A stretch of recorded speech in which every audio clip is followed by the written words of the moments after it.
Okay, yeah, hi. Actually, I wasn't getting unmuted somehow. So, hi. Welcome, ma'am. Hello, ma'am. Hi. Hi. Uh, So, how is Good the morning, conference ma'am. going? How is the conference going? it's going great, ma'am. We Today is the second day. Yeah. Okay. Thank you, ma'am, for asking. I think, ma'am, we can begin now. Both Okay. our guests are here. Yeah, okay, we'll begin. Sure. So, can I go ahead? Yeah, ma'am, I'll just begin the program. Yeah. Sure. A very warm good afternoon to the esteemed speakers, dear principal, ma'am, fellow colleagues, and participants. I, Riya Mukherjee, Assistant Professor in the Department of English, SS Khanna Girls Degree College, take the privilege to welcome you all to the second day of the international webinar on exploring the paradigm shifts in world literatures. This webinar is an endeavor on our part to dig deep into the recent developments in the theory and praxis of world literature in contemporary times and to locate the trajectory of current trends. Yesterday, we had Dr. Kian Pishkar and Professor Bibha Maurya, who helped us make sense of these shifts through the lens of post-humanism, post-colonialism, and globalization. Today, we have with us two distinguished and learned personalities, Dr. Elham Hussain, Professor of English of Dhaka City College, Dhaka, Bangladesh, and Professor of Social Sciences, IIT Patna, who will take the debate further. At this juncture, I would request all the participants to keep themselves muted. If you have any questions during the presentation, you can type that in the chat box. The question and answer session will be conducted after both the presentations are over. A feedback form shall be shared at the end of the session, which you'll have to fill for the certificates. Now, I would take this opportunity to invite our Vice Principal, Dr. Nija Sachdev, an Associate Professor and Convener, Department of English, to accord a warm welcome to our esteemed guests. Thank you, Ria. A very good morning to one and all present out here. I feel deeply honored to be amongst such renowned and distinguished scholars. And I'm sure if we take a dip into the sea of nations, we are really going to emerge, if not as scholars, at least a little learned persons. Light that lies deep inside of me, come forth in all thy majesty. Show me thy gaze, teach me thy ways, that I a better learned person may be. Darkness that lies deep inside of me, come forth in all thy mystery. Show me thy gaze, teach me thy ways, that I a better learned person may be. Love that lies deep inside of me, come forth in all thy unity. Let me be thy gaze. Let me teach thy ways, that I a better learned person may be. So I extend a very warm and a hearty welcome to everyone present here.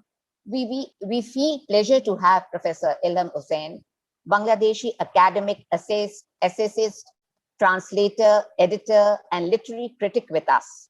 He is a professor of English in Dhaka City College, Bangladesh at present. We have another eminent speaker, Dr. Priyanka Tapati, an associate professor at the Department of Humanities and Social Sciences, IIT Patna. A warm welcome to both of you. I feel extremely honored and privileged to have you here with us in this international webinar on exploring the paradigm shifts in world literature. Yesterday, our two most renowned scholars, Dr. Kian Pishkar, head of the Department of English Literature and Languages, Islamic Azad University, Iran, and Professor Vibha Maurya, Senior Professor of Hispanic Studies in the Department of Germanic and Romance Studies, University of Delhi, spoke volumes on the subject. After hearing them, I felt how much I owe to them from their lessons, I seek and find instructions with a humble mind. Today on this platform, the presence of Professor Elham sir is a blessing for us. And I'm sure students will be able to see guidance from your thoughts and imbibe new meaning, new light on the changes in the world literature. I welcome our principal, Professor Lalima Singh, our guide and mentor in multifarious activities that we keep doing from time to time. I welcome my co-convener, Dr. Ruchi Malviya, Assistant Professor in English, and the conscientious organizers, Dr. Riya Mukherjee and Dr. Sadav Siddiqui from the Department of English, SS Khanna Girls Degree College. I also welcome Dr. Nishi Seth and Dr. Soumya, who have been a constant support, technically as well as in the publication also, as well as one of our student representatives, Sadia Siddiqui. Moreover, I welcome our dear colleagues, participants, and of course, our dear students who are waiting anxiously for presentation by Professor Elham.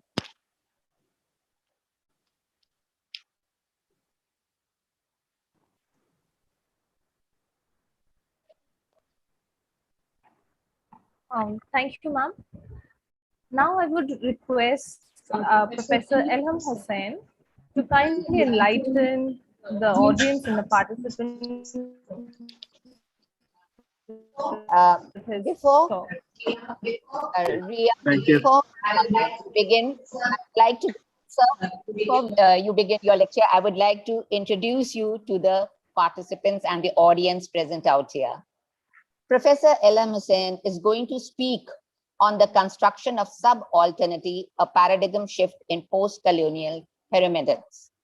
Professor Dr. Elham Hussain is a Bangladeshi academic, essayist, translator, editor, and literary critic. He has done his BA Honours and MA in English Literature. He has received MPhil on colonial literature and PhD on the literary works of Nigerian author Chinua Achebe from the University of Dhaka. He writes both in Bangla and English. He has authored 10 books, Angst and Anxieties, Historical and Psychological Parallels in Chinua Achebe's trilogy, The Colonial Encounter and Post-Colonial Ambivalence, Africa, Sahit O, Non-Don Bhavana, African Literature and Aesthetics, and these translation from these works of African works also. And some of his, these are some of his seminal books. He has also translated Chinua Achebe's Things Fall Apart and The Trouble with Nigeria, and Ben Okri's The Freedom Artist into Bangla. Also, Dr. Hussain has translated a handful of short stories, essays, interviews, and speeches of Indian, African, Afro-American, and Caribbean authors. More than 30 years of his research articles have been published in the acclaimed academic journals of home and abroad. A good number of his literary criticisms and reviews appear in nationally and internationally acclaimed journals, periodicals, and academic magazines. He participates in a huge number of national and international seminars, colloquiums, and conferences, presents research paper, and delivers lectures as a resource person and keynote speaker. His field of interest encompasses comparative literature, anthropology, philosophy, history, and post-colonial studies. He is one of the founding members of Center for Studies in African Literatures and Cultures, Dhaka, and edits an academic periodical, Light of Africa. He is a professor of English in Dhaka city at present. And we welcome you, sir. A very warm and hearty welcome. Now you can begin the lecture. Most welcome, sir. Thank you, madam, for your generous introduction. Good afternoon, everybody, and namaskar, and assalamu alaikum. It is my honor and privilege to be a part of the international webinar on exploring the paradigm shifts in world literatures, organized by the Department of English, SS Khanna Girls Degree College. I express my humble gratitude and thanks to Professor Lalima Singh, Principal, SS Khanna Girls Degree College. I also express my thanks and gratitude to the conveners, Dr. Nirja Sachdev, Madam, Dr. Ruchi Malavia, and organizing secretaries, Dr. Ria Mukherjee and Sadaf Siddiqui. And I also express my thanks to the co-speaker today, with whom I feel honored to share the platform, Dr. Priyanka Tapati. Namaskar. Today, I like to talk on the construction of subalternity, a paradigm shift in post-colonial hermeneutics. Actually, the webinar concept that has been chosen by this Department of English, SS Khanna Girls Degree College, is very much appropriate and very relevant to the time or the situation through which we are passing. And this very situation will undoubtedly contribute to the spectrum of world literature. Actually, at the very inception, I like to offer a preamble of my talk. Paradigm shift is an inevitable phenomenon of literature because a poet instinctively responds to the realities in which he lives. In this connection, I like to refer to Peter Bute Bhakunta, a poet, literary theorist, and professor with Cameroonian origin. So Bhakunta writes in the preface of his book, Tragedy of the Commons, which was published in 2020. In that very preface, he has said, the poet refuses to sit on the fringe and watch the world go by.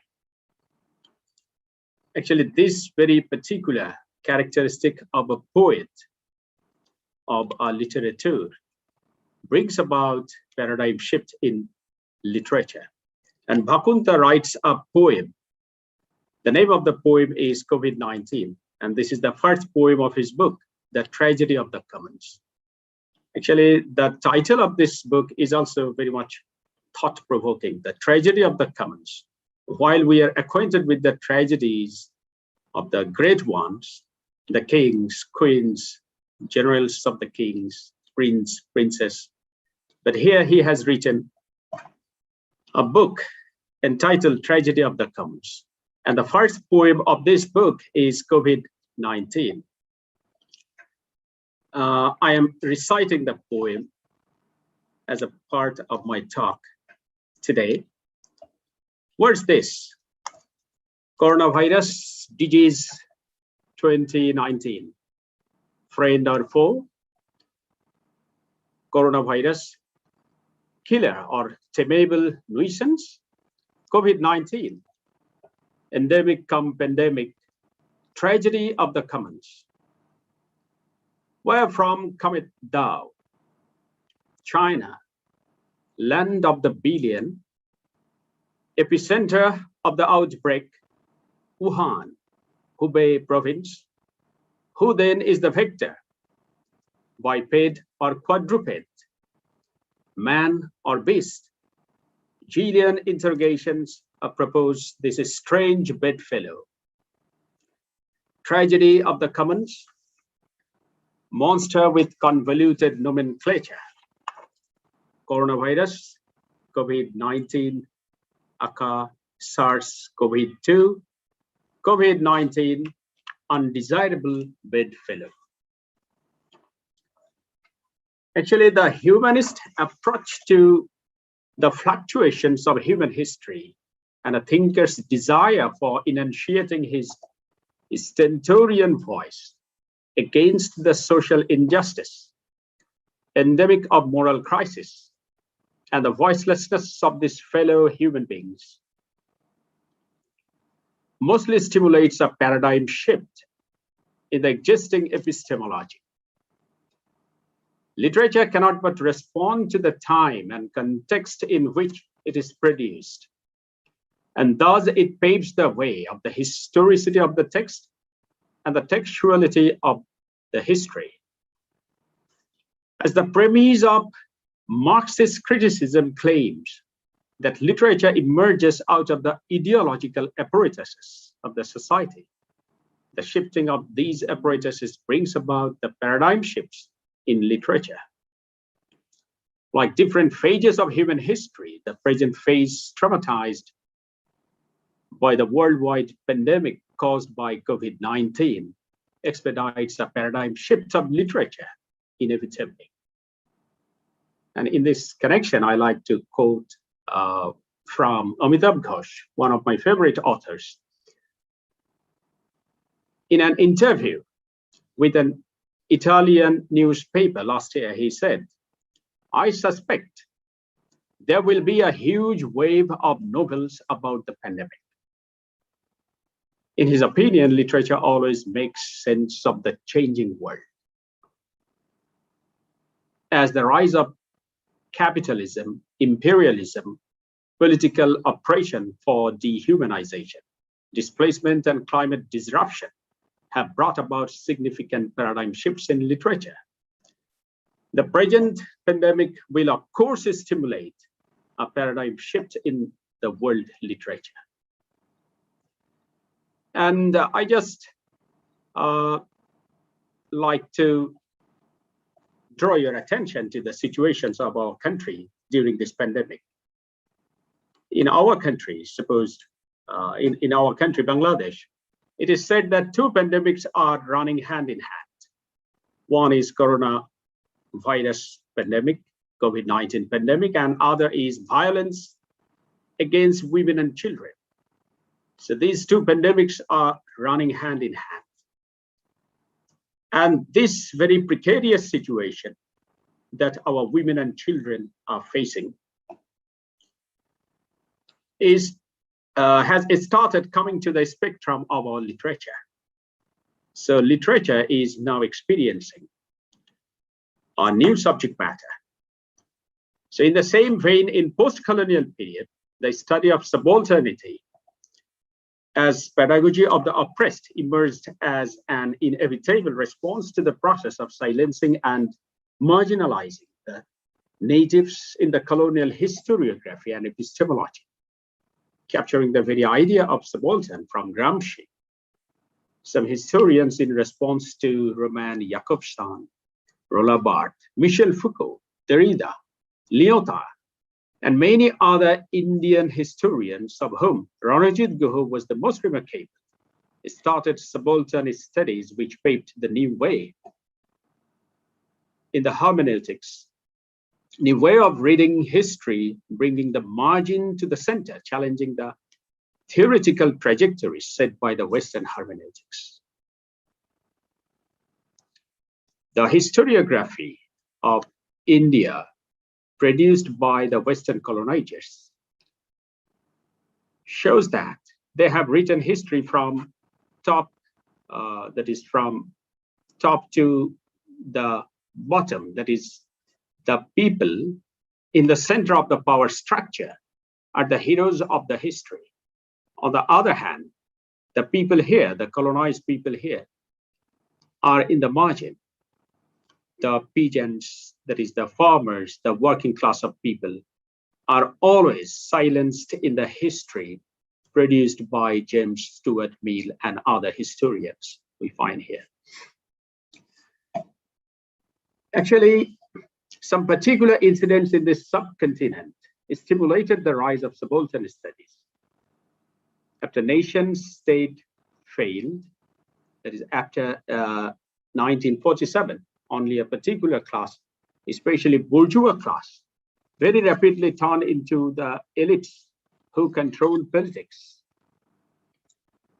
Nation state failed, as we have experienced from this East Bengal, that is East Pakistan. After 1947, our today's Bangladesh was East Pakistan, and we experienced how nation state failed and how our people fell victim to injustice and the process of marginalization or suppression exercised by a few leaders remaining in the center of the power structure. Now, from 1745 to 1945, there was an amazing rise of nationalism hand in hand with capitalism.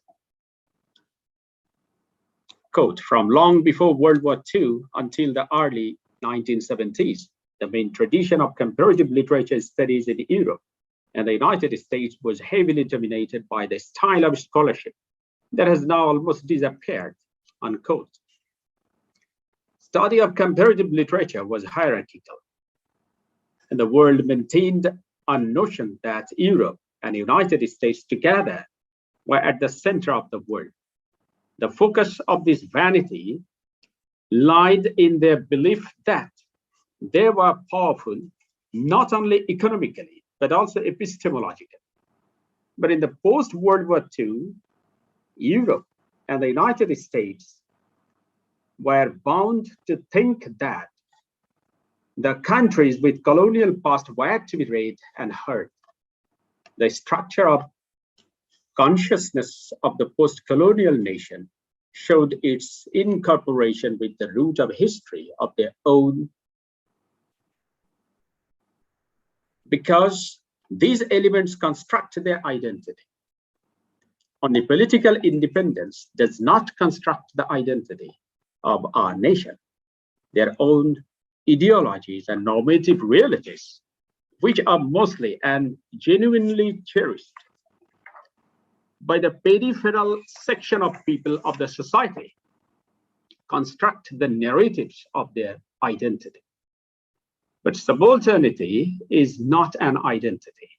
It's rather a position, a location associated to the periphery or margin of the power structure. This margin locating the home place marked for dehumanizing scorn and devaluation, according to bell hooks, an Afro-American literary thinker.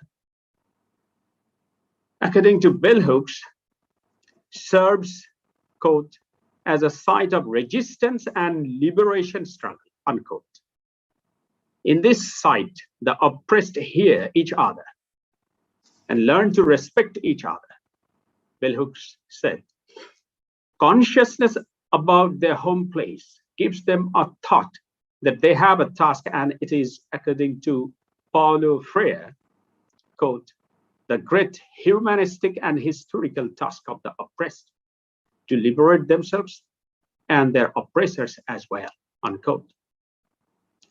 The marginalized also realize that the nexus between power and knowledge of the oppressors emerges out of their weakness. They feel an urge to liberate themselves from this weakness and the oppressors from their prejudice. It also inspires them to explore the root which was overtly neglected by the oppressive despotism. In this subcontinent, the historiography produced by the Orientalist historians such as James Stuart Mill or Frederick Max Muller constructed a version of Indian history without the Indians.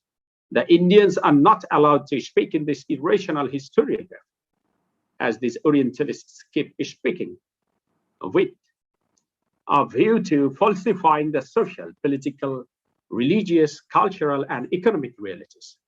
And Shashi Tharoor, in his book, An Era of Darkness, the British Empire in India, Shashi Tharoor has termed this history as monolithic construction of Indian history. And in response to this colonial historiography, or the colonial construction of historiography, Ranajit Guha and some of his followers developed a counter discourse as the studies of the subalterns, that is subalternist studies. And Ranajit Guha, in his book, Dominance Without Hegemony, asserts that he has borrowed the term from Bakhtin, novelization. And by borrowing this term, he has said how the British Orientalists distorted the appearance of the Indians. And this term is novelization. Ranajit Guha has said that it can be said that novelization of the deficiencies of historical discourses tends to portray the Indians, even educated Indians, as caricatures. For example, in A Passage to India, produced by E.M. Forster, Dr. Ajiz does not represent the Indians. He is nothing but a caricature of the Indians. And Harichandra Mukherjee, another Indian character in Rudyard Kipling's Kim, is also a caricature. So the novelization of these deficiencies of history is constructed or is made in the texts produced by the colonizers. The construction of subalternity widely began in 1980s in the post-colonial narratives as a counter-discourse in response to the falsification of the history of the natives and politics of silencing and dispossessing them. This attempt geared up a new form of fictions, poems, dramas, and short stories, which dedicated themselves to the portrayal of the subaltern peoples, such as peasants, women, and oppressed people, in the center of interest of the readers. And Gayatri Chakraborty's PFAC empirically explored the cases of the marginalized women. And we know that she has published her seminal essay, Can the Subaltern Speak? Actually, my point is here. Can the subaltern speak? And who will listen to them? And is the fight of the subaltern against the outsiders still? Or is their fight against the domestic power structure? Actually, I have addressed this point in my talk today.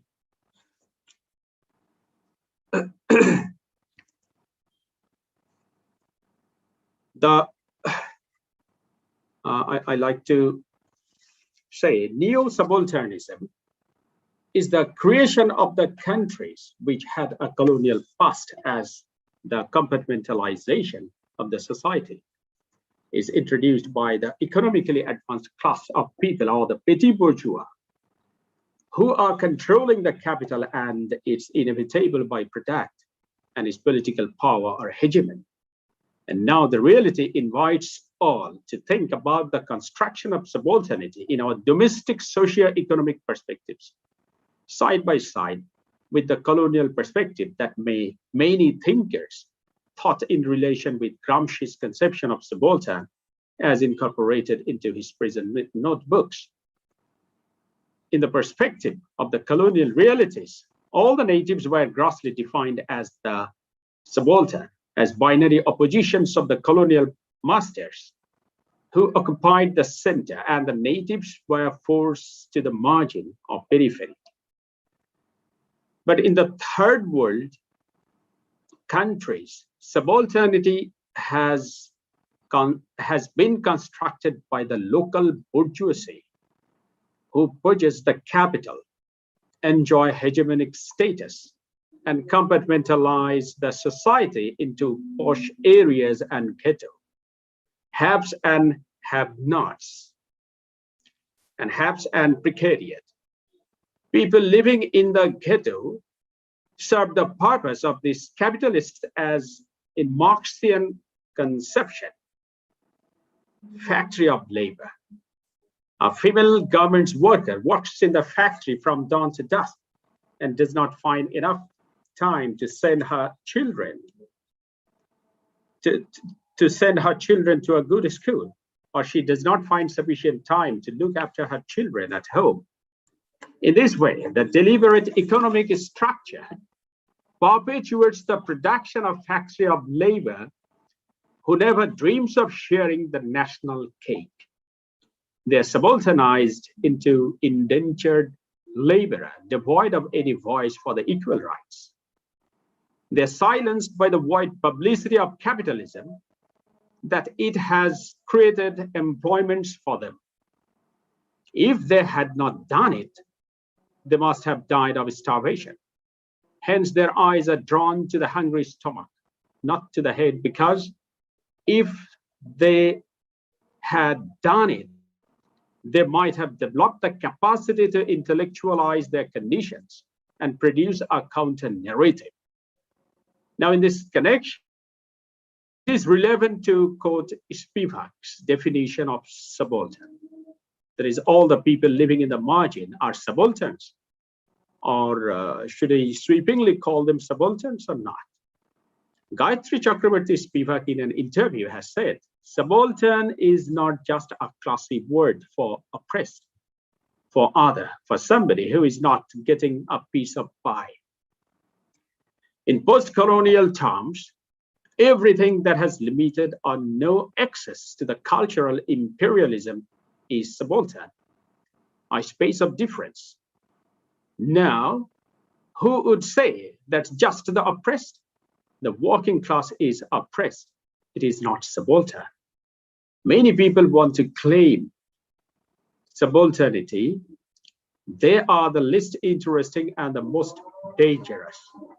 I mean, just by being discriminated against minority on the university campus, they don't need the word subaltern. They should see what the mechanics of the discrimination are. They're within the hegemonic discourse, wanting a piece of the pie and not being allowed to let them speak use of hegemonic discourse. They should not call themselves subaltern. So Gayatri Chakrabarti Spivak has clarified the definition of the subalterns. The way of viewing the position of the subalterns brings about a paradigm shift in the average way of exploring the term from colonial backdrop only. A paradigm also tends to recognize a community in a structure that stereotypes it with prejudice or superiority complex. The sets of concepts, ideas, and attitudes constituting the colonial paradigm, saturated with colonial dominance and hegemony, are challenged by the study of subalternity in post-colonial literature through placing the marginalized or the colonial others in the center of the narrative in the form of writing back. The literature of the colonizers exclude the colonized from the center and led them to the margin. But the post-colonial cultures from the countries with colonial past, especially in South Asia, give voices to those who have been written out of history. So subaltern studies in post-colonial literature pose a challenge to the established hermeneutics offered by the Western canon of theories and patterns of thoughts. It's a shift of voice from the center to the margin, from the elites to the proletariat, from the oppressors to the oppressed groups such as indigenous people, women, peasantry, factory workers, and the people wrestling for survival. The meta-narratives of Europe as the sovereign theoretical subject are challenged by the rise of subaltern studies, especially in the subcontinent. And the pioneering intellectuals in this field include Ranajit Guha, Dipesh Chakrabarti, Gayatri Chakrabarti Spivak, Ashish Nandi, and many more. So subalternity throws itself as a counter discourse of elitist construction of the history. Europe occupies the sovereign subject of historiography, and all the national histories are extensions of the European meta-narratives. This disposition denies the strategic use of the positivist essentialism that attributes to the identity of the subaltern. In 1983, Ranajit Guha wrote Elementary Aspects of Peasant Insurgency in Colonial India, in which he attempts to recover the native suppressed voice. And Spivak, in her seminal essay, Can the Subaltern Speak?, criticizes the focus of Eurocentric subjects and intellectual colonialism that works vehemently to silence the natives of the colonized as well as imperialized lands. Even after the end of the political colonial enterprise, many post-colonial countries continue carrying the legacy of the former colonizers with the construction of neo-colonial aura. Consequently, a section of local epistemology is still apprehended to be entrapped by the elitist prejudices. It is often found that even in post-colonial realities, in many of the movement and rebellions, common people's involvement and sacrifice are not recorded in local history with sincerity because of the political association of the intellectuals, which amplifies the conviction in the nation states and historians' imbrications in elitist and neo-colonialist practices. But the post-colonial historians and theorists like Spivak, Partha Chatterjee, Ashish Nandi, Salman Rushdie, Sumit Sarkar, in response to the discursive ideas of Michel Foucault, Derrida, Gilles Deleuze, produce a bulk of narratives that helps us think of the space of the dispossessed. Post-colonial literature in Asia, Africa, and Latin America shows an exclusive interest in the subject of subalternity with an urge to rewrite historiography. Gramsci's Notes on Italian History, written between 1934 and 1935, throws light on different classes of the subaltern. So according to him, subalterns are not homogeneous. The title of the first section of his notes, entitled History of the Subaltern Classes, Methodology, Criteria, refers to the heterogeneity of the state of subalterns, and Gramsci hopes that the voice of all these classes can be ensured only when they have a state. For this, they need negotiation and dialogues among themselves and with the hegemony of the society. Gramsci also regrets that their voice is muted as the history is written by the rulers and the subalterns are overtly treated as an inferior subject to them. And Spivak's question, can the subaltern speak, has been confronted by a collection of intellectual groups whose task is to rethink Indian colonial historiography, serves as a vehement paradigm shift of the intellectualization of post-colonial literature. Not only Indian, but also African and Latin American historiography elapses the role of the peasants and subordinate groups of people and construct an elitist version of history.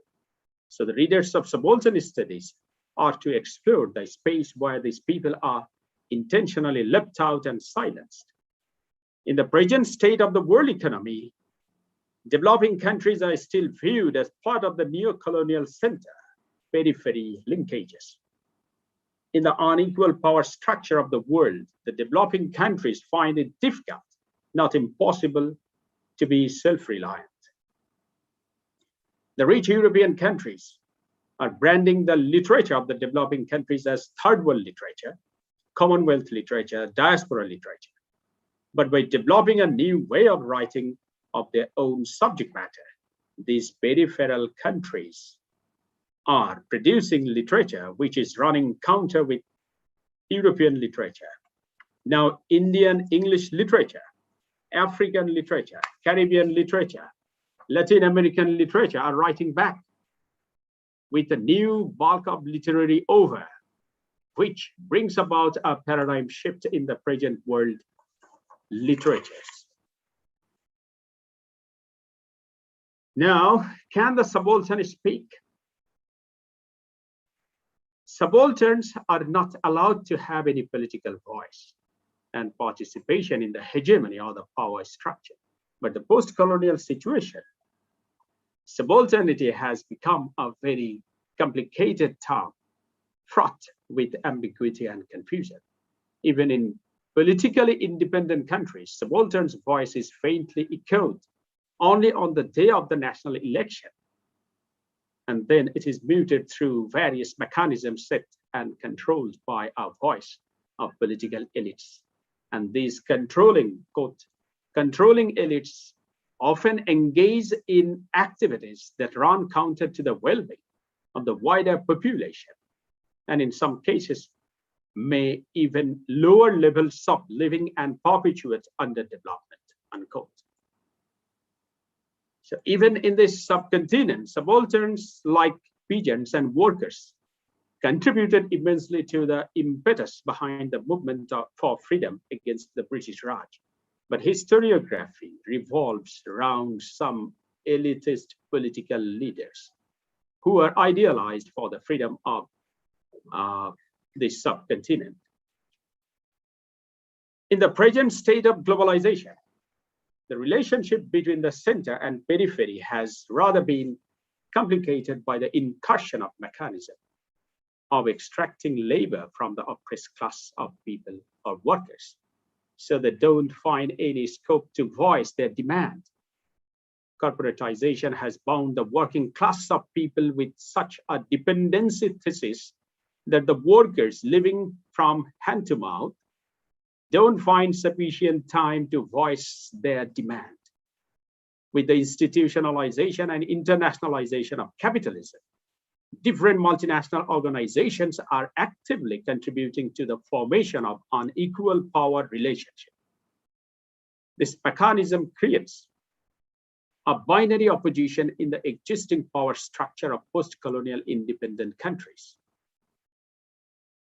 It has created center and periphery, and the groups in a developing country, such as landlords, military, entrepreneurs, public officials, hold superior socio-economic status and political power. It's very powerfully depicted in Chinua Achebe's A Man of the People. Chinua Achebe's A Man of the People depicts how the subaltern's voice is never heard by the power structure. Odili, the protagonist of this novel, fights for political freedom. Max, his friend, also joins him. But these two persons, though tried to establish a new political party, could not become successful, because the politicians who were in the center of the power were so powerful, and the mechanism was so complicated that Odili and Max were confused, and ultimately the power slides into the pocket of the army. The power does not come to the hand of the subaltern people. And Max and Odili have another fatal drawback. They fail to bring about a negotiation or dialogue among the other people living in the margin of the society. So the problem of the subalterns is the problem of making negotiation or dialogues, successful dialogues among themselves. So the deficiency of this very particular process gives rise to the elitist force or the elitist politically powerful leaders who manipulate power and who enjoy absolute power. So subalterns are not heard. In the past, the peasants in this subcontinent participated in various political movements. But at present, it is found that, actually I am narrating the situation of my country. Even the farmers' agricultural products, the prices of these products are decided by a particular group of capitalists. They give loans to the farmers, and farmers purchase tractor.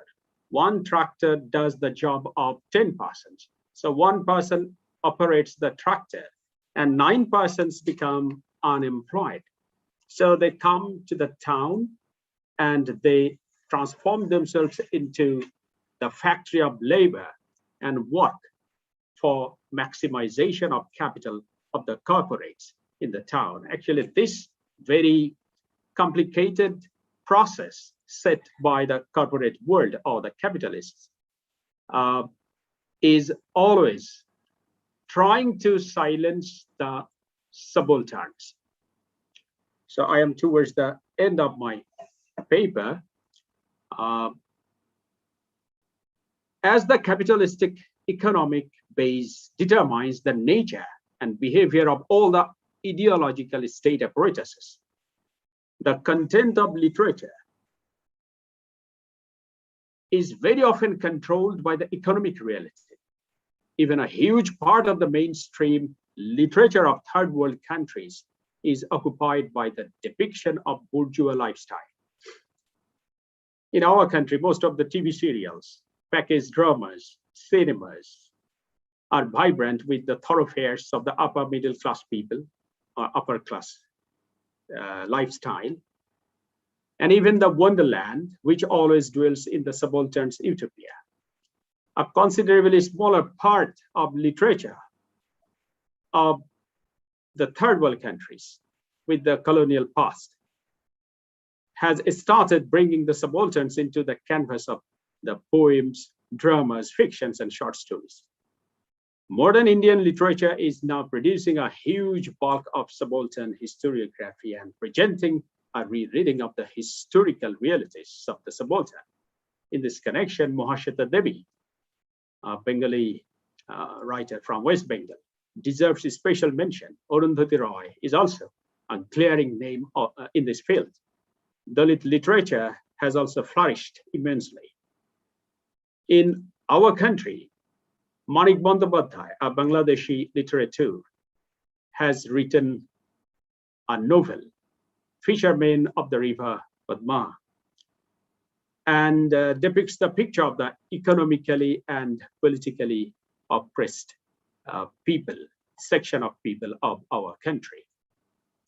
Akhtaruজ্জামান Ilyas, another prominent literature, has written Khwabnama, that is interpretation of dream, and he has depicted the lifestyle of the subaltern people living on the banks of the river and living on fishing, and how they are deprived and how they are deceived by the capitalists. He has depicted very minutely and meticulously the picture of their life in his novel. Said Shamsul Haq, Hasan Azizul Haq, and Harishankar Jaladash, these writers have started writing and contributing immensely to subaltern literature.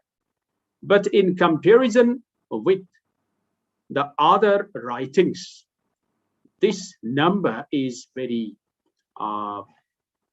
negligible, and it should have a good health, but unfortunately its health is not getting fat. So why? It's $1 million question.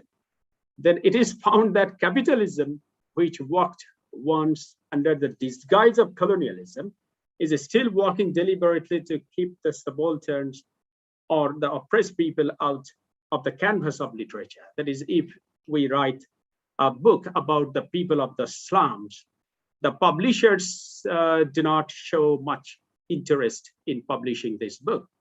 But if I write a love story about two middle-class persons, then the publisher is ready to publish this book. So this is the behavior of the capitalist even today towards subaltern literature or the subaltern class of people.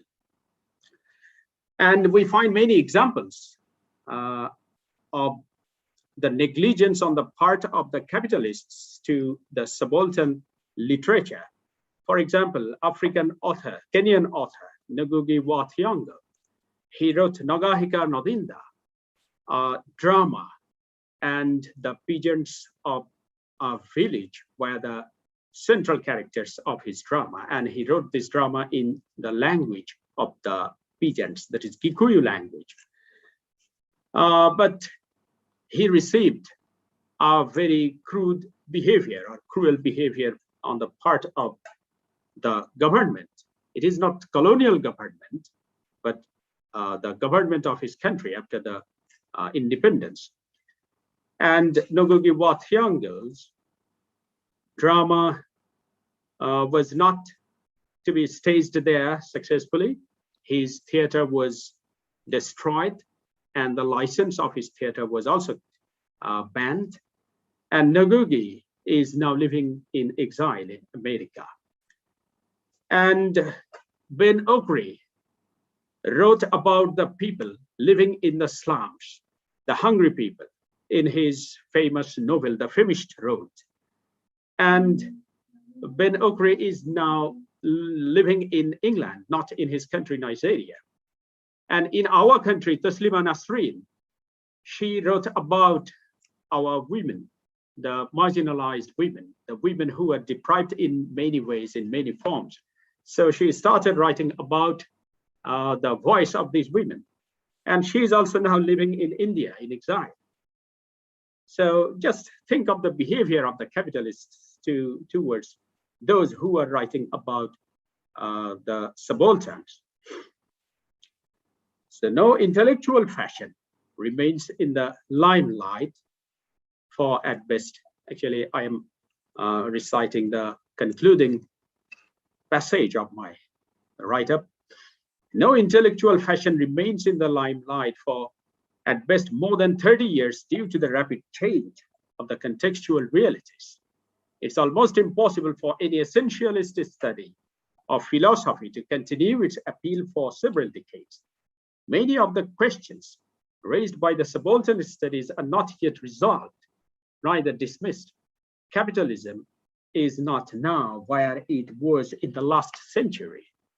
The subaltern cannot speak easily because it's a violent process, not only of compelling the power structure or the hegemony to listen to them, but also of freeing themselves from the mindset imposed upon them by the power structure. Actually, this is the problem of the subalterns. Besides, the subalterns are divided regarding the economic, ideological, and political realities in which they live. The division disintegrates the integrated language of the subalterns. Urban subalterns are not equal to the rural subalterns, and the subalterns of the first world are not equal to those of the third world countries. Regarding the nuances in realities within which they live, besides the intellectuals, who, according to Foucault, is conscience, consciousness, and eloquence. I'm quoting from Foucault. And who does not show his subordination to the oppressive mechanism that he must not say that the emperor had no clothes. I'm quoting from Foucault. The emperor had no clothes, are now the target of capitalism. And as their bourgeois mentality shows a sort of interest in being stereotyped by the capitalist framework, they fail to speak in the language of praxis. They remain confined to theory. Deleuze says in his conversation with Foucault, we don't revise a theory, but construct new ones. We have no choice but to make others. Hence, to overcome its aim, subaltern studies must go for a paradigm shift in its construction of a new theory. So subalternity that was constructed in the historiography of India in 1970s and 80s is now experiencing a paradigm shift and sliding into neo-subalternity. So thank you very much for lending your ears to me and listening to me very patiently. Thank you very much. Thank you, sir, for this wonderful scholarly lecture on how subaltern studies itself needs a paradigm shift in order to revive the field itself. Now, I request Dr. Neecha Sachdev to introduce our next speaker, Dr. Priyanka Tapati, an associate professor of the Department of Humanities and Social Sciences, Indian Institute of Technology, Patna, to share her expertise. Please, ma'am. Thank you, Ria. And thank you, Elam sir, for giving us such deep knowledge regarding the subalterns and also delving into the subject of the paradigm shifts in the world literature. It was very enlightening, sir. Thank you very much. And now I welcome our next speaker, Dr. Priyanka Tapati. Let me say that we, the common people, that is we, the common men and the women, they wait for that spark from the heaven to ignite the fire of learning within us to grow as scholars. And listening to one of you at present has really ignited that fire of knowledge within us.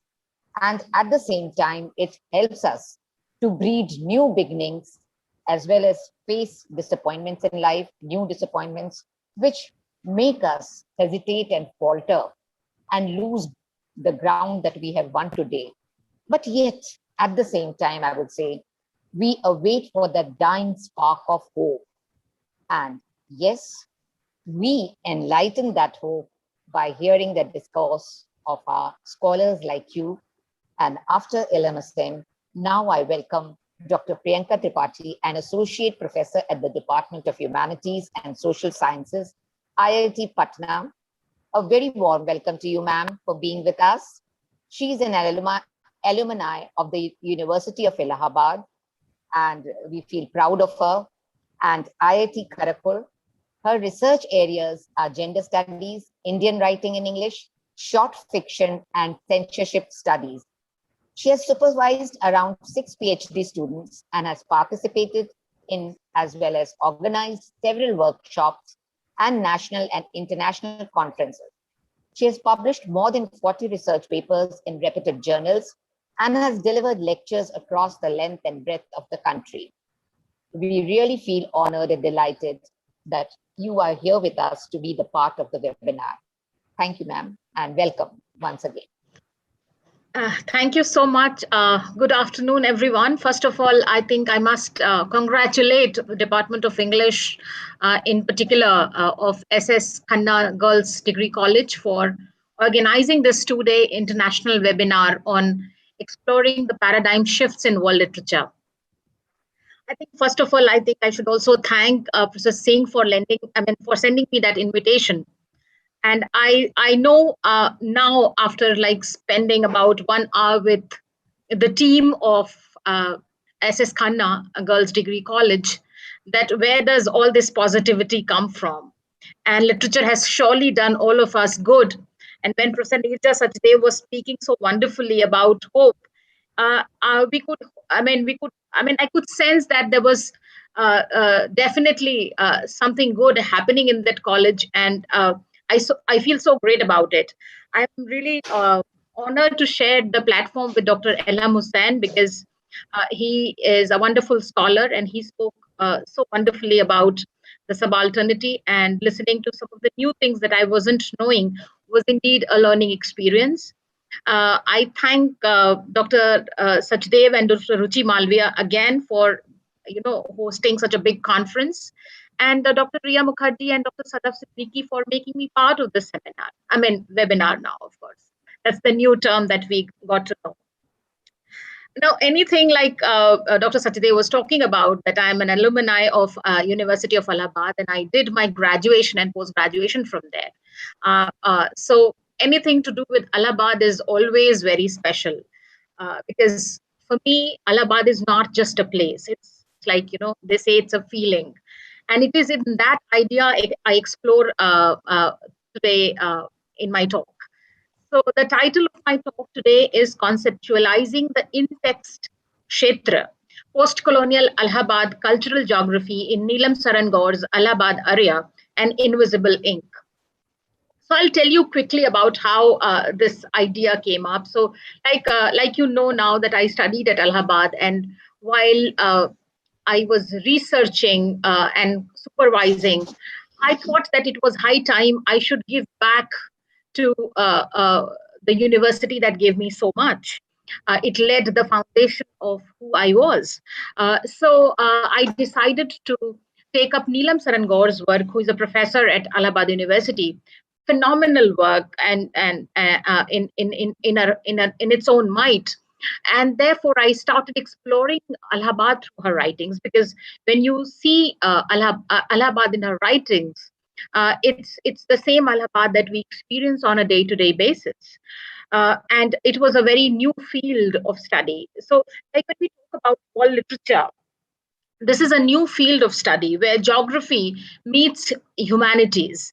And it was in the 1970s that it emerged as a field of geography, which looks at human beings central to geographical study and examines the world and its locations through human experiences, feelings, and geographical boundaries and behaviors. So when you see something like Netram, Netram is just not a sweet shop. It kind of brings in different kind of feeling in your subconscious and conscious mind. So this discipline of study looks at human beings as central to geographical study and examines this idea of space and place and how it gets constructed in human mind. So yes, we agree that there are geographical contours to any place, but at the same time, those contours get infused by emotions, feelings, and behaviors, and cultures, and practices, and so many things that kind of shape up that place. There are some of the humanist geographers you can refer to. Tim Creswell has written extensively about this part of writing. Yi Fu Tuan, Edward Relf. These are some of the prominent geographers you can read. Uh, Apart from that, when I kind of primarily do in this talk is to reconceive the spatial aesthetics and ethics of multicultural geography of Allahabad, which is now recently renamed Prayagraj. And of course, the whole writing of Allahabad Arya and Invisible Ink, the two texts that I take up, is set in the post-colonial era of the 21st century.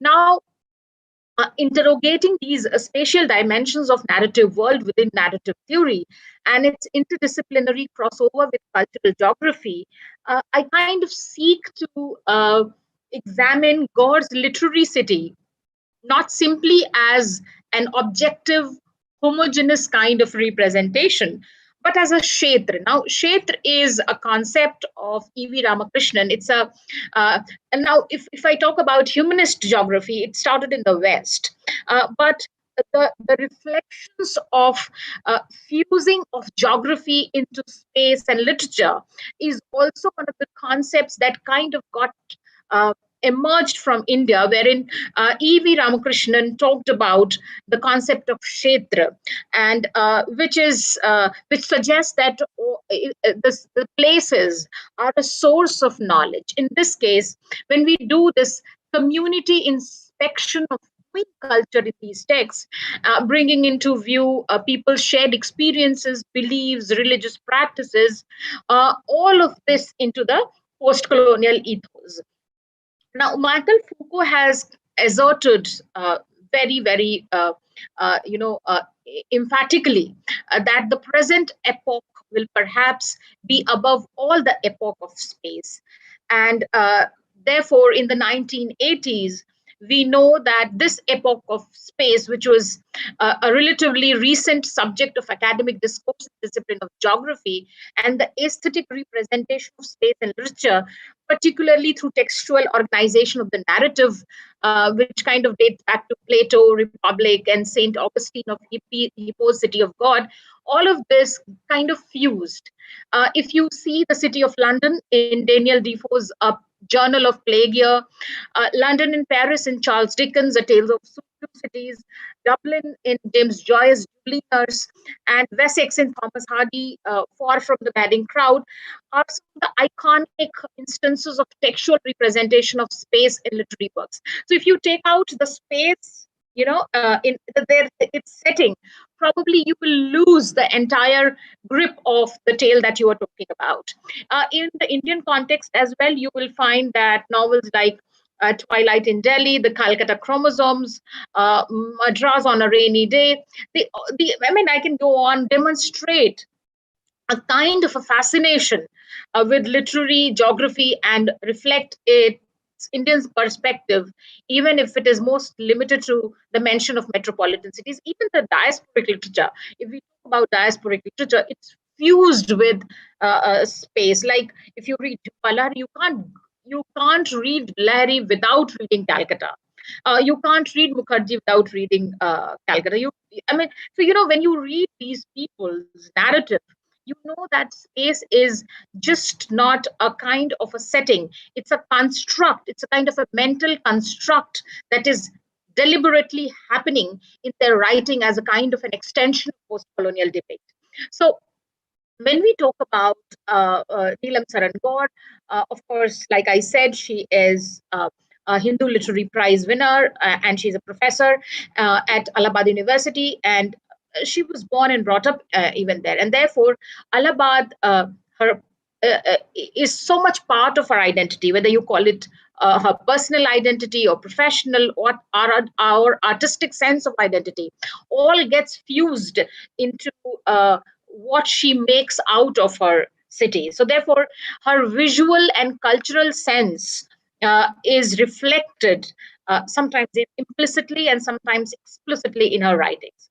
So uh, before even that, when Neelam Sarangor started writing about Allahabad, it's not that Allahabad got into notice with her. Even before her, there were several Western scholars like Bishop Heber, Mark Twain, Kama Macklin, who have described the city objectively. Because it's a very important city in terms of how political history of colonialism got constructed, and the sort of you can also say about how it kind of embodies Hindu religious associations. So within these objective representations of the city, we find that many ethnic realities and experiences of insiders have been overlooked, and literature, in fact, helps to decrypt that spatial ethos and inhabitants' experiences through which a post-colonial alternative knowledge of a city can be garnered. So when we talk about Allahabad area and Invisible Link set in the post-colonial era of the 21st century, we find in that a kind of a literary city which is not fixed. It's not homogeneous. It's not objectively represented, but it's a kind of a specialized cultural kshetra that brings into focus the experience of people.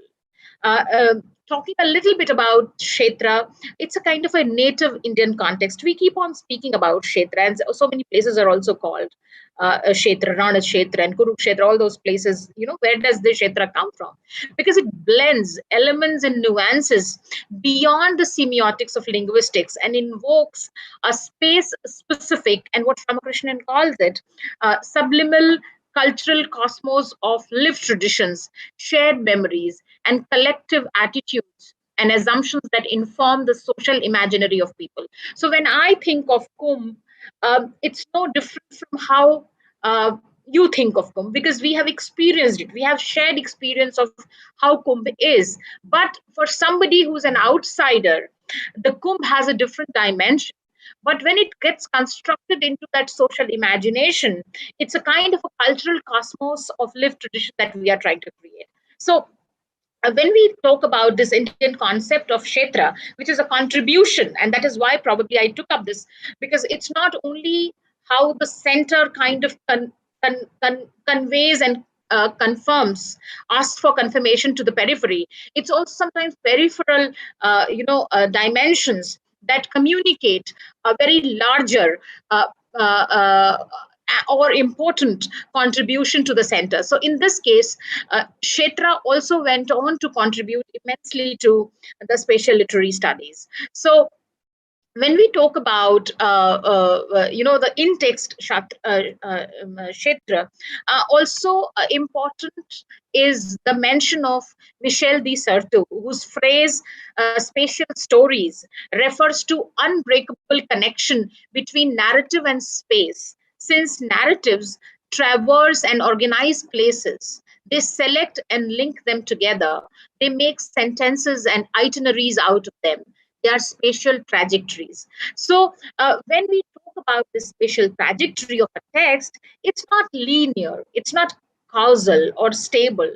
It is always heterogeneous and located within the multifaceted realities of its culture. Like, say, for example, if you travel from Allahabad to Varanasi, in one journey you may see something different, and in another journey you might find maybe a banyan tree which has a lot of pigeons sitting on it.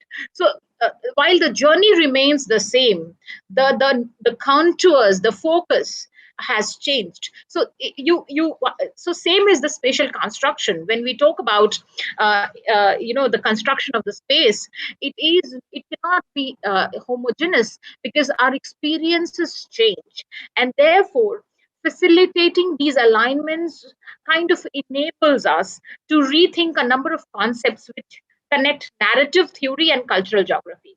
So it kind of gets fused with a lot of things, amidst which even narrative theory and cultural geography is important. So when we talk about this culture implicitly contributing to the construction of Allahabad geography, because it becomes that cultural is spatial. So if I can give that example, I think that would be very appropriate example to give in the context of India. So when you get married, and you go to a different place, say for example, it is not the same place. I'm talking about geographical place. It's not the same place you got married to, and it's somewhere else. So often people, when you reach there, it's like, this doesn't happen in my place, and this doesn't happen in my place. So in that case, culture is kind of an embodiment of the spatial experiences we have had. So this kind of liaison between culture and space concretizes the foundation of a geographical framework in which culture acts as an agent, and space becomes its medium, resulting in a kind of a cultural geography, which I think Saur has talked about in 1925. So it also offers a kind of an understanding of how cultures are spread over space, but also how cultures make sense of space. So language is a very important manifestation of how space affects that, and in turn gets affected. So if you same Bhojpuri, if I talk about UP, the same Bhojpuri gets spoken. Like if we talk about in general, it's one Bhojpuri that gets spoken. But when you listen to somebody in Benares speaking Bhojpuri, and you listen to somebody in Balia speaking Bhojpuri, it's different Bhojpuri that they speak. While the Bhojpuri remains the same, the nuances that they pick up, the tone and the rhythm that they choose is totally different. It reflects their space, it reflects their place. So cultural geography is something which makes sense of space, not only by drawing locations or settings or backdrops of action, but taking up threads from artistic representations and narrative theory, etc., and fusing it together to build in a different kind of spatial production. So when we talk about Allahabad area, it includes a diverse range of stories that share common city space of Allahabad, and within their simplicity, you will find that there is an interplay between space and characters. So mainly there are three characters: Rekha, Amina, and Leelavati in this particular book. So you will find that in Allahabad, the Triveni Sangam that she talks about, and other like places like streets, shops, parks. She even mentions that public spaces. So this kind of space action duality transcends the tangible topography of the city and generates a kshetra of its own, where individuals develop social and cultural values through their experience. So Allahabad's cultural cosmos is often envisioned through the cultural tradition of Kumbh Mela, now which takes, which of course you know that which is at the confluence of Ganga, Yamuna, and Saraswati, and it's a series of Hindu festivals involved share performative rites such as Snan, Asthi Visarjan, and other rituals over there. So based on this festival's primarily religious function, Allahabad has often been explored as a sacred space reserved for Hindus, or even as a faith-based utopia. Now, Parida calls it a faith-based utopia because the rich tradition of Hindu cultural practices and their presence in public space is rooted in city's history. So you will find that in Rig Veda and Puranas, and also in Ramayana and Mahabharata, the city has had a mention, and therefore, when you even talk about Islamic tradition, you will find that Mughal Emperor Al Akbar founded the Mughal city Allahabadis in 1527. So these two strands of tradition, the Hindu and the Islamic cultures, were kind of supplemented by the wave of Western influences in the 18th century, when Allahabad became one of the premier cities of North India during the British Raj. So in the geography of the city, you will find a kind of an osmosis of Hindu, Islamic, and British culture in post-colonial times, which forms a kind of unique cultural bent. Because when we take up Gaure's characters, they shape their own understanding of the city as well as the city itself. So when we take up these experiences of new cultural geography, we find that it has merged a lot with the social geography of cultural interpretations and narrative, as well as the construction of counterfactual world, wherein the construction of characters' belief, speculations, and experiences, focusing on the intersections to demonstrate how spatially oriented literary texts build and inform diverse social and aesthetic realities. So this distinctness in invisible ink is the primary projection. So in invisible ink, you will find that there is a residential plot called Bulbul Koti. So this here there are two families of two friends as well, whose story it is, Rekha and Amina, and they are from different religious backgrounds, Hindu and Muslim respectively, and they share more than their colony and dwelling. In a denotative sense, they share the experience of each other's religious ritual and practices. So it is Amina who is invited to partake in Hindu religious rituals of Kanya Bhoj to become a manifestation of goddess Durga in Rekha's family. Uh, and in there, she says, we were both goddesses that day. Even the idols of Lord Krishna for the prayer room of Rekha's family in Bulbul Koti were handcrafted by neighbor Shakila Mustafa during his Rosa time. So imagine the kind of weaving Neelam Saran Gaur does in her narrative, that it's a Kanya Bhoj time, which is essentially the Durga Puja time, and they are both goddesses, Amina and Rekha, and and there is a Krishna, which is who's being worshipped as well, which is handcrafted by Shakila Mustafa during her Rosa time. So you know the inmates of the colony also help one another carry out their respective religious practices.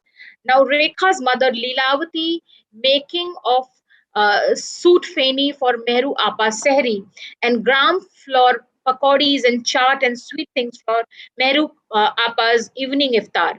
So you come while you know when fasting for Lord Shiva in the same month, there is a kind of a shared space. So Bulbul Koti is not a kind of just a spatial consciousness. It's a kind of a multicultural community, which also is there in Allahabad area. If you see, when a Muslim vendor Imtiaz recites Urdu poetry, and all the listeners, irrespective of their religion, willfully introspect themselves as members of the Allahabadi community, saying, "Trust us, Allahabadis." So, you know, these dimensions of discrimination of any sort kind of gets merged, wherein spatial consciousness gets projected.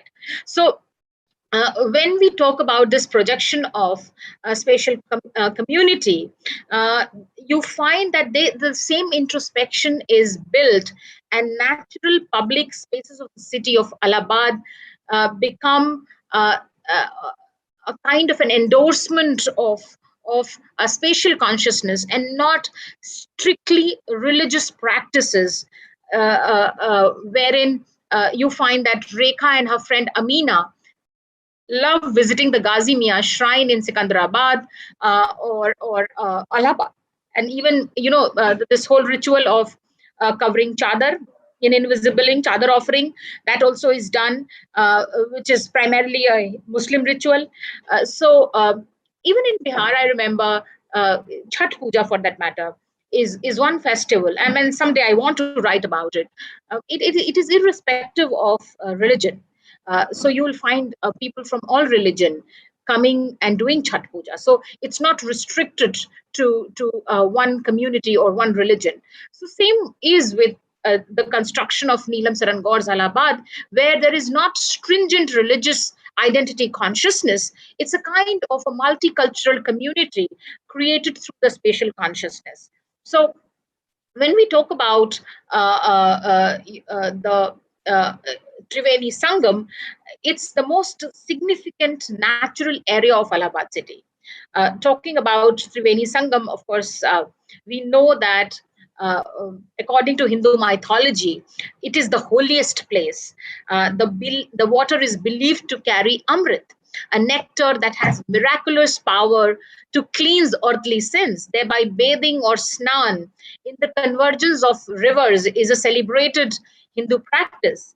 And beyond the factual description of Hindu sacred rite of bathing in Sangam, the textual kshetra of God suggests an introspective community consciousness shared by the people of Allahabad, as some Allahabad Muslims do take dip in the Ganges of a Triveni Sangam in holy bathing days. So when we talk about these bathing tradition, this may not be the same as I mean, this kind of creates a sense of belonging, to say the least, wherein you will find that in Allahabad area, Mr. Triloki is there. There is one very prominent character, Mr. Triloki, who can easily identify the bathing practice as element of the city's culture and exhort. And there is a line that I quote, for us Allahabadis, this us denotes all the people of Allahabad, regardless of their religion.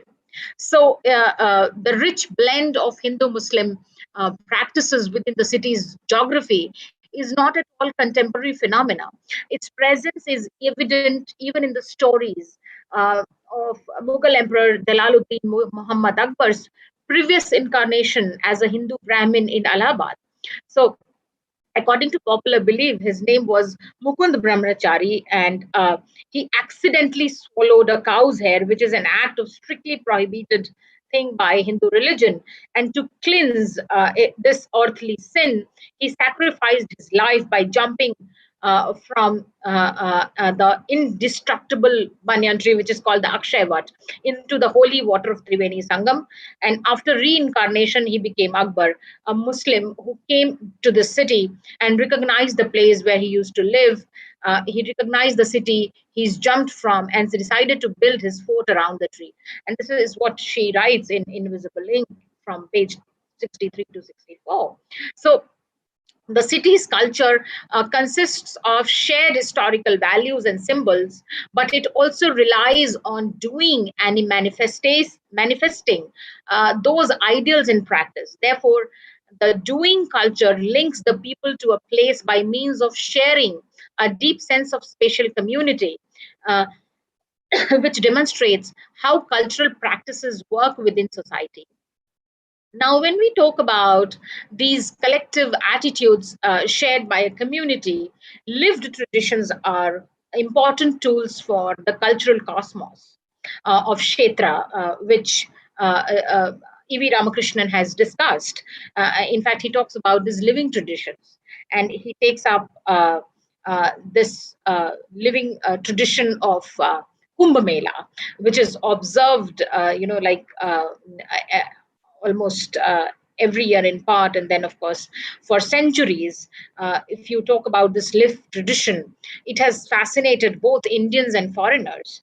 Mark Twain was captivated by cultural tradition, noting that it is wonderful no matter what the impulse is.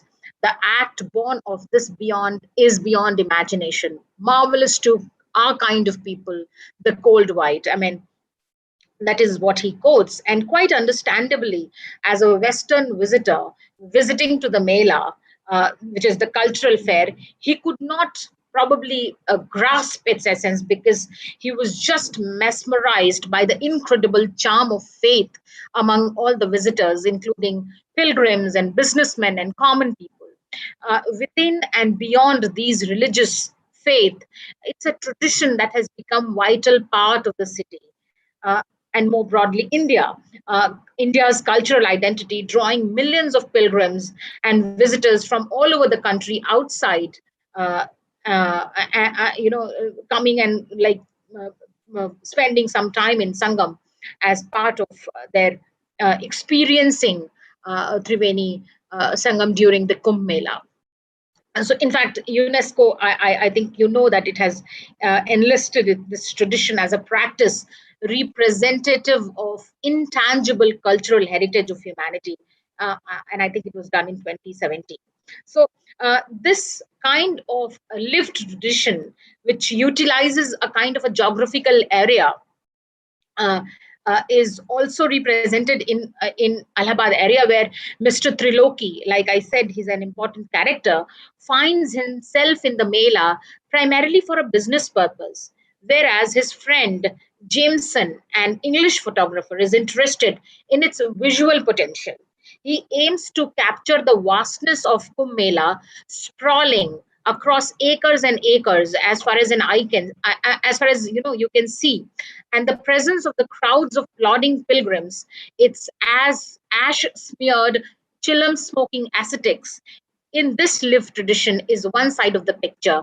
And on the other hand, this tradition has contributed to the city's cultural heterogeneity that draws millions of people, jostling crowds, wearing every conceivable Indian costume, speaking every conceivable language. So when you go to this Kumbh Mela, you will find that it's not just a very unilateral kind of a thing, but you find that there are millions and millions of, I mean, not millions, but like uh, perceivably millions of people who are there, and all kinds of clothes and all kinds of food and all kinds of language being associated with that.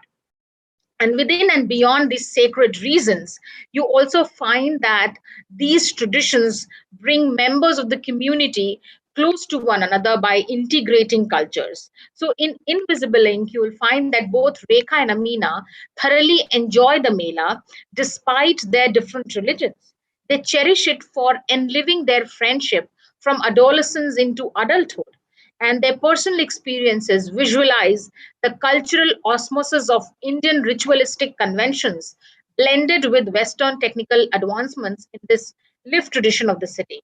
Uh, uh, they are computerized horoscope plotting and new meditation gadgetry, also Disneyland Mickeys and Jurassic Park dinosaurs, and sadhus in saffron with matted looks and ash smeared faces striding past with laptops slung on their shoulders. So, over the years, you also find that this lived tradition is also changing.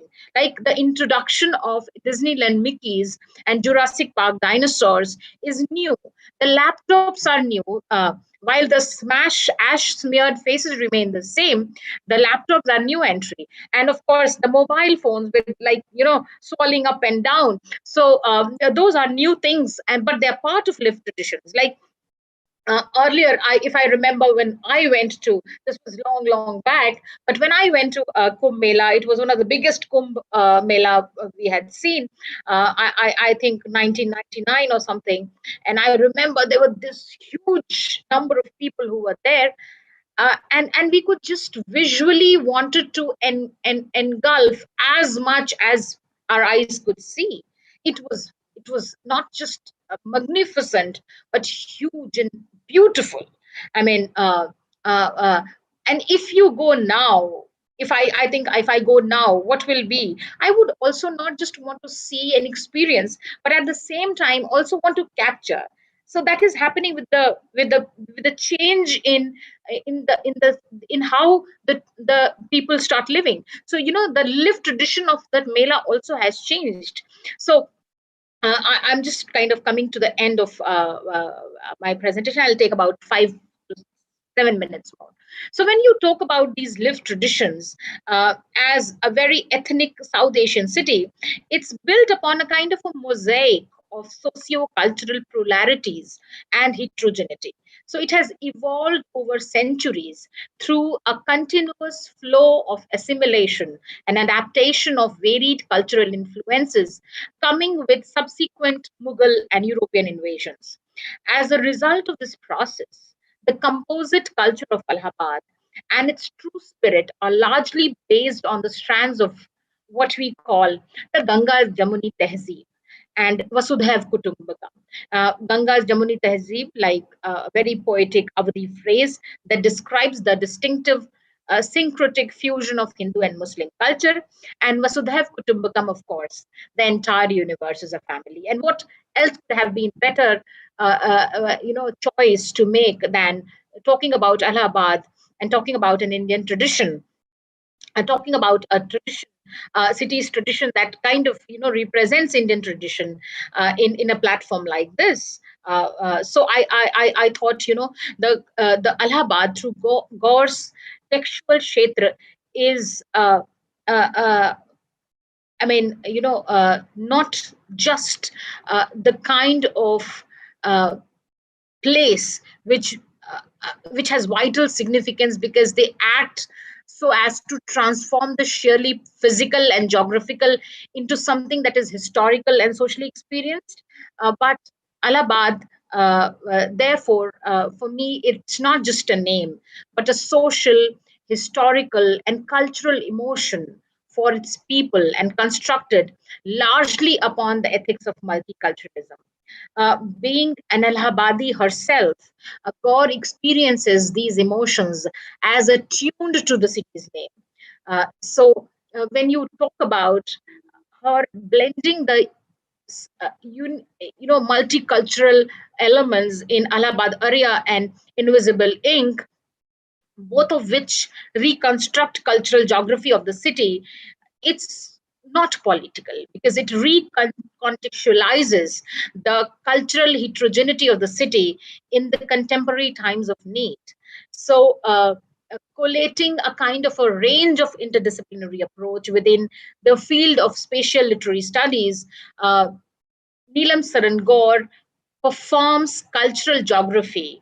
It kind of bridges, her writing kind of bridges the gap between factual geographical descriptions and flight of writer's imagination, producing an alternate uh, post colonial source of knowledge about the city of Allahabad through the subjective realities of the characters.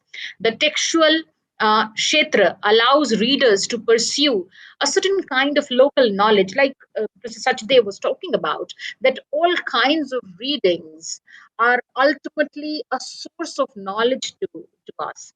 For that matter, all kinds of listening as well are a source of knowledge to us. Therefore, reading and acting, reading and writing, or for that matter, listening, is not a kind of a passive process. It's an active process in which if we talk about Gaur, her textual representation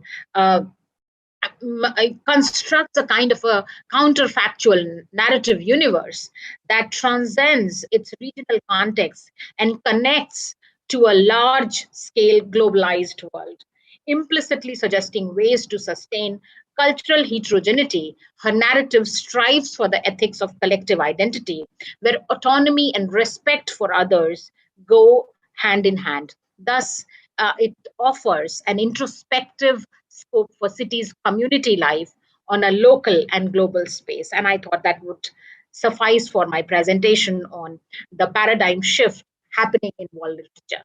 Thank you. Thank you, ma'am. That was a delightful presentation. It was delightful to listen to, and we could connect so well with it. I'm sure our students and other participants also enjoyed it a lot. Now I request Dr. Sadaf Siddiqui to conduct the question and answer session. Participants are requested to type their questions in the chat box. Thank you, Ria. Ma'am, it was actually an absorbing lecture and I enjoyed it a lot. And I will convey this to Neelam ma'am also. She'll be delighted to learn that. And now the floor is open for questions for all the participants. If you have any queries, any questions, I mean, you can ask Professor Hussain and Dr. Tapati. You can type that in the chat box.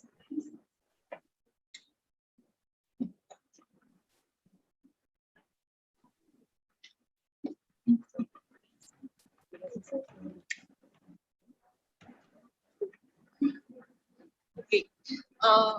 Dr. Ruchi Malviya, Assistant Professor at Khanna Girls Degree College. I think she has something to ask, ma'am.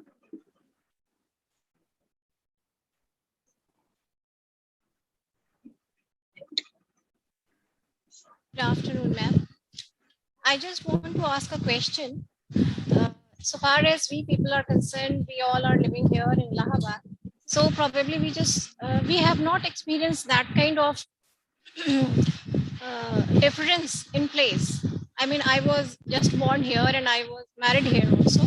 But so far as ma'am you are concerned, I think that you were born here and you were just after marriage you just went to some other place. So I think that it was I mean you could experience this separation of place more. So I would just like to ask this question that what was your experience? There are quite a few things that I think I should talk about. Like you may have heard, I mean, that we are made up of our experiences. Yes, yes. And as people of literature, I think the very fact that we tend to choose literature as part of our reading and also as part of our career grows into the kind of fertile ground that we are all very, very sensitive.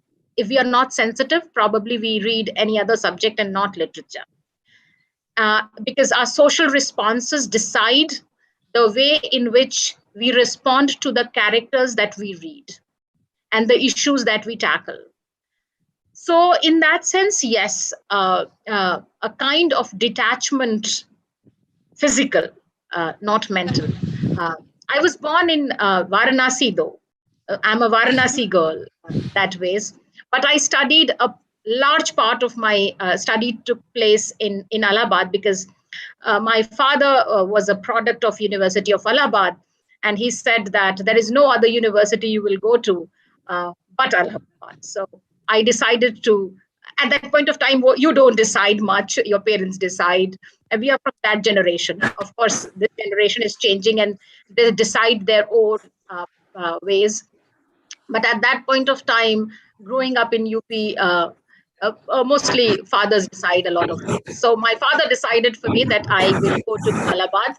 I didn't want to leave much of BHU, but because I was through there, so I wanted to study there and be home. But he said that I must go, and therefore I went. But Allahabad just gave me so much in the process of how I grew, how I matured, to kind of say the least, and how it became part of my very being. That when I started doing research ages later, about 2 decades later, I think I left Allahabad in 2001 after my post graduation, and then went to IIT Kharagpur, and then I got married. I stayed in Jharkhand and all of that. But somehow Allahabad just remained within my consciousness. And when I decided to give back to Allahabad something in my own way, there was only one writer who came to my mind because she was writing extensively on Allahabad, and that was Neelam Sarangor. She also happens to be my teacher, and she's extremely happy that we are doing that research. This research is part of a PhD thesis being written by one of my students, Chandita Das. So I took it up. So yes, when you say that, because you are still experiencing all those things that I'm talking, and therefore you know that a kind of you are a subject there, And for seeing something, an objective position is required. So when I gained that objective position, I started seeing Allahabad from a different perspective. I also started seeing it like an audience and how much it gives to people, not only me, in general to its people. And when you experience a lot of other things happening around you, you know that how much the city has built in terms of its heterogeneous framework and the multicultural ethos that it is getting practiced on a day-to-day basis. Like if you talk about Ganga Snan, like a lot of people walk to Ganga every day. I mean, take the holy dip, or at least Mondays and Thursdays and Saturdays. And it's irrespective of one particular religion. It's a kind of a culture that's being practiced. So for me, these were very interesting aspects of Allahabad that I thought should be explored in writing. And I was also lucky to read some of these people like Robert Talley and Tim Criswell, who had spoken a lot about how place is an active tool of building up identity. And of course, diasporic literature talks about it, but these writers kind of built it so much within geography that you can't take it away. So I think this was all the starting point of how I took up Allahabad into this kind of space. And of course, a lot of research papers I have written on Allahabad. I think, and some more coming. So I think it will be a delight for any Allahabadi to read those papers. So do read and comment. Just type my email ID to everybody. I think at any point of time, you need to read something on Lemsar and so Thank you. I'll be happy to go ahead with. Thank you. Thank you so much, ma'am. Next, we have one question from our student, Sadia Siddiqui. This question is for Professor Hussain. She says we know a lot about Indian regional literature, of course. So what about regional literature in Bangladesh? What's the trajectory of Indian Bangladeshi regional literature? Thank you very much. Yes, thank you very much for this question. Actually, Bangladesh is not as much diversified in culture, language, and religious practices as India is. India is, to me, a vast land of diversity. In our country, we have some writings written in native dialects, especially Bangla, but this Bengali language is not a standard Bengali language. Bengali language of, suppose, Noakhali or Jashore or Barishal. So literature of those regions, which is very small in quantity, regarding if we compare it to the mainstream literature of our country, this quantity is very, very negligible.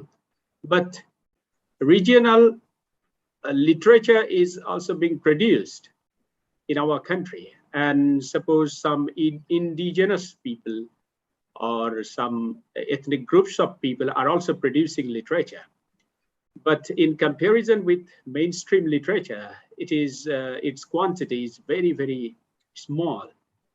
So I think we have to go a long way if we want to bring all these writings of indigenous people or ethnic groups of people to the mainstream literature of our country. Thank you very much. Thank you so much, sir. And I think this is all. We are not getting questions anymore. So thank you, professors. And now I would request Dr. Priyanka Mukherjee to take the charge. Priya. Thank you, Dr. Sada. I now request Dr. Ruchi Malviya, Assistant Professor of the Department of English, to extend the formal vote of thanks to our esteemed speakers and participants.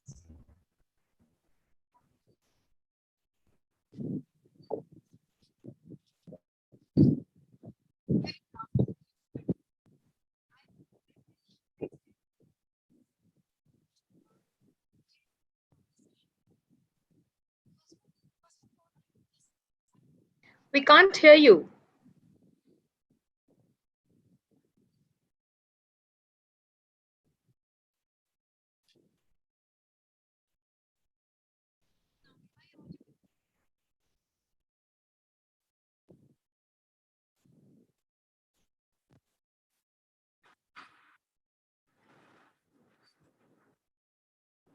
Am I audible?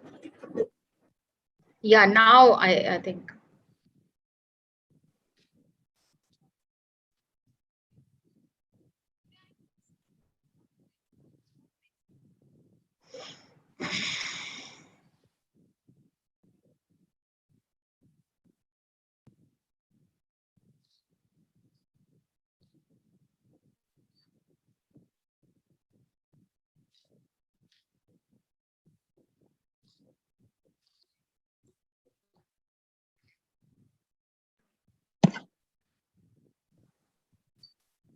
Good afternoon, everyone. I feel extremely privileged to extend my vote of thanks to all my dear colleagues and the respective faculty members and our guest for today's session, Professor Hussaini and Deepika ma'am. Literature, so far as the literature is concerned, it is always associated with life. So when life changes, the literature also changes. So therefore, I feel the need of paradigm shift. So first of all, I would just like to add certain things which Professor Hussain said. He beautifully explained the concept of construction of subalterns in post-colonial society. Quoting references from important texts of the post-colonial writers like Antonio Gramsci, Gayatri Spivak, Shashi Tharoor, Chinua Achebe, Arundhati Roy, Mahashweta Devi, and Manik Bandyopadhyay. He added that post-colonial literature opens a new way of reading colonial history. He added that post-colonial literature definitely it shifts the voice of subalterns. I mean, in the beginning, in the early past, the subaltern's voice was unheard. But when the post-colonial writers they started writing, they just gave a voice to all these subalterns. Their oppressions, their difficulties, their problems, their sorrows, they were heard by the people in general society. But now in modern society, we see that upper class families and upper middle class people, they have started gaining power in the society. They have come in the center of this society. So now once again, we need a paradigm shift. And definitely we are very sure, as Sir said, that the literature is going to play a vital role in this thing. Now I would talk about Dr. Priyanka Tapati. She has beautifully emotionally connected with us in her lecture. She said in her deliberation that she has especially talked about Professor Neelam Saran Gaur's work, which is based on Allahabad, its cultural tradition and society. Ma'am, we have come to know about a new term, which is based on geography and humanity. How the place itself, how the space itself plays a vital role in connecting with a particular literature. We have come to know with your deliberation, ma'am, how Professor Neelam's work, it especially is a kind of bridge between the physical geography and the cultural status of Allahabad. And there is one thing which is very important, which I would just like to add in your deliberation, that tradition is a vital part of city. And this city, which has experienced many cultural amalgamation, and especially the Kumbh Mela, the beautiful experiences which have been shared by by Neelam ma'am's work. So you have beautifully explained all those experiences. And last but not the least, I would just like to add that the subjective approach of Gaur's ma'am, which has been exhibited in her writing, that is definitely very much appreciated.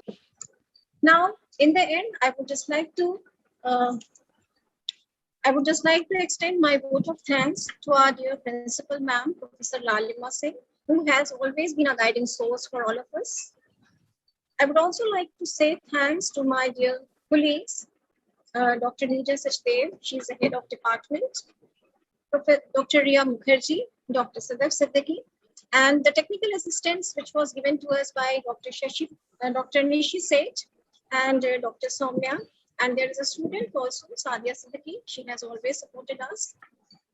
So this is how I would just like to end my deliberation. I would just like to request Dr. Ria to continue with the process.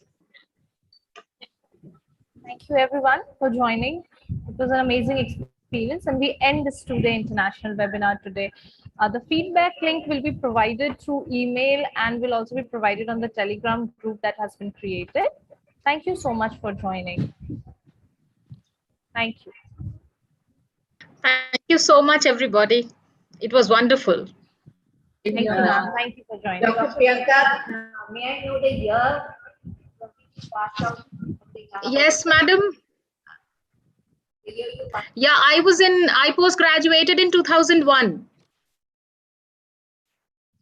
Was your teacher? Okay. Yeah, is it clear? So I graduated in 1999 from the main campus, and then of course 2001 my post-graduation. So I have been taught by a lot of people, Professor Smita and Professor Mukul, Manas Mukul and Professor Neelam. So I have been very, very fortunate to be that rich legacy that was there. So I mean, Professor Indrani and Professor Gunjan Sushil, both of them were new joinees when I was there. So it's long time. I think you suddenly remind me that I mean I have really grown old. But yes, that was long time, long back.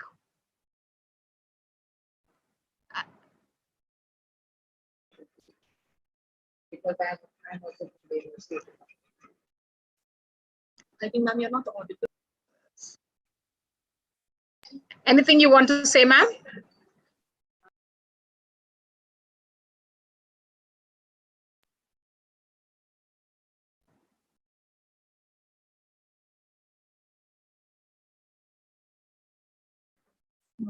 I said, ma'am, your face was looking very familiar.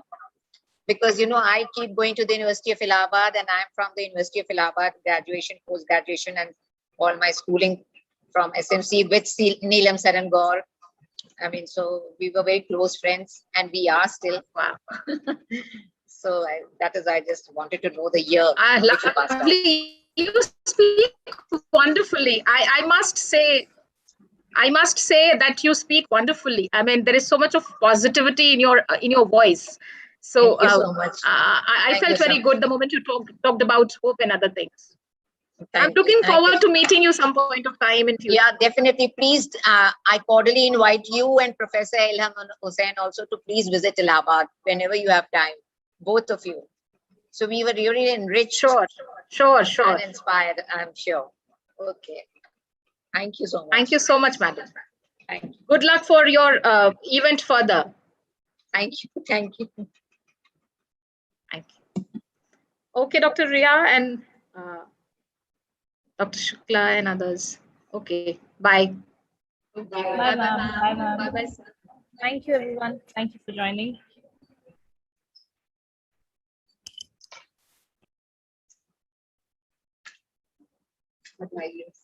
Thank you, ma'am.